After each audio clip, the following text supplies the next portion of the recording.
This session explains the anatomy of the hearing portion of the inner ear. The anatomy is described in detail, down to the differences in the tiny hair cells that respond to sounds. The fluids contained within the inner ear will be identified and discussed. You will be able to find and identify the main features of the cochlea. You will also be able to name and visualize the tiny but complex structures of the inner ear.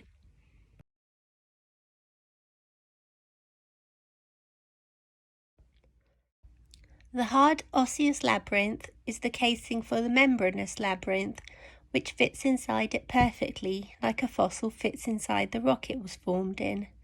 If you peel away the casing to reveal the membranous labyrinth, you will see the parts of the vestibular and the auditory portions. The vestibular portion is made up of 3 semicircular canals, and the auditory portion is also known as the cochlea.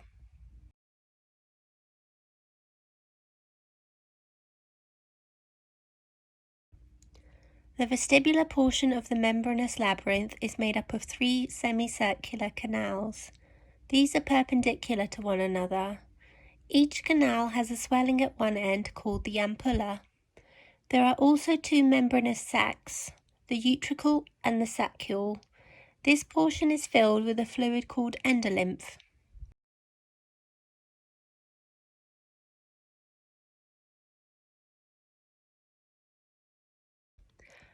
The cochlea appears as a coiled tube in the shape of a snail shell with 2½ to 2 3/4 turns. It is wrapped around the acoustic portion of the auditory nerve. Note the positions of the round window and oval window. These are where the inner ear is linked to the middle ear. The cochlea is filled with 2 fluids, endolymph and perilymph.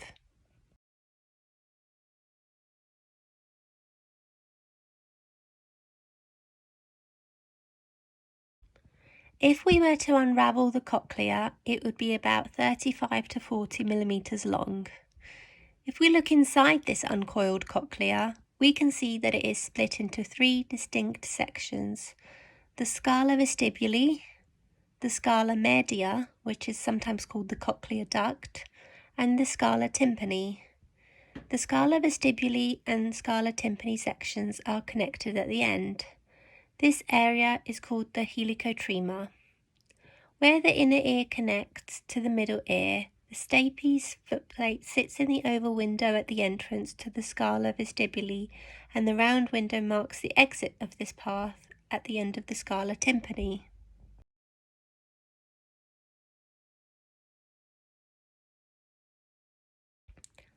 There are 2 fluids found in the cochlea, the endolymph and the perilymph. These fluids are non-compressible and have a positive potential. The remainder of cochlear structures exhibit a negative potential. The electropotentials shown refer to the electrical charge of the fluids. This plays an important role in generating action potentials.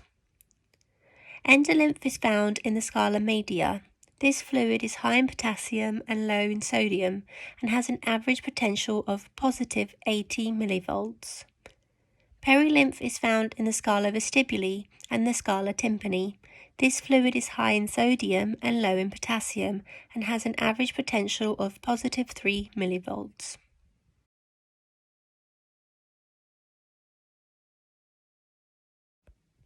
Look again at the cross-section of the cochlea.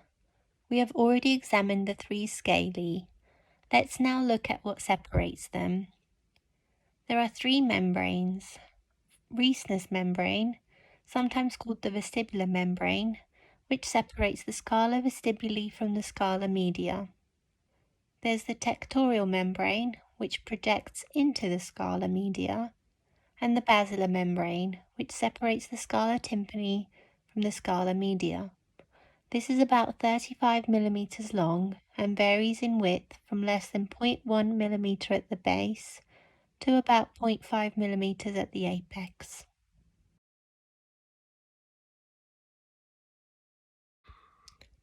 The organ of Corti resides on the fibrous basilar membrane.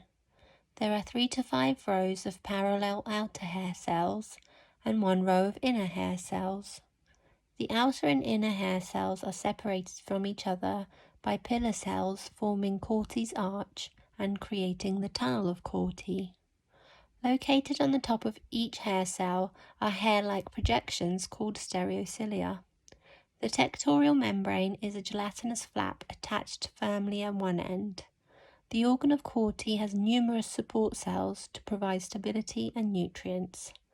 The primary function of the organ of Corti is the transduction of auditory signals.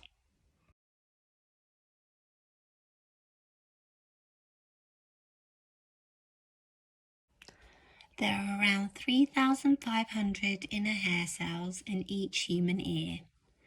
The inner hair cells stand in a single row along the length of the basilar membrane. Each inner hair cell has about 40 tiny hairs, called stereocilia, protruding from it, which lie in a groove on the tectorial membrane. This is known as Henson's stripe. Approximately 20 neurons innervate each inner hair cell. The inner hair cells are innervated mainly by afferent nerves. Afferent nerves carry signals towards the brain. Efferent nerves carry signals away from the brain.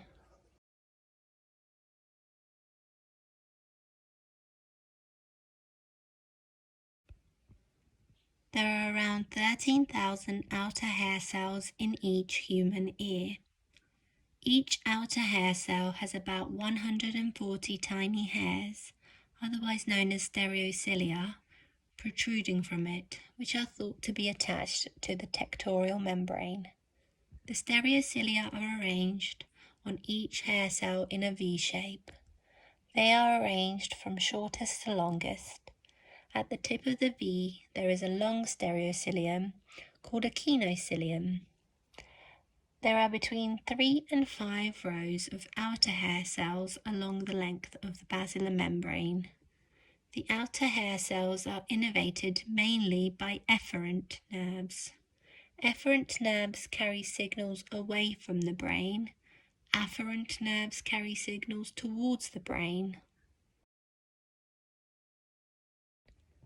Vibrations caused by sound waves bend the stereocilia on these hair cells via an electromechanical force.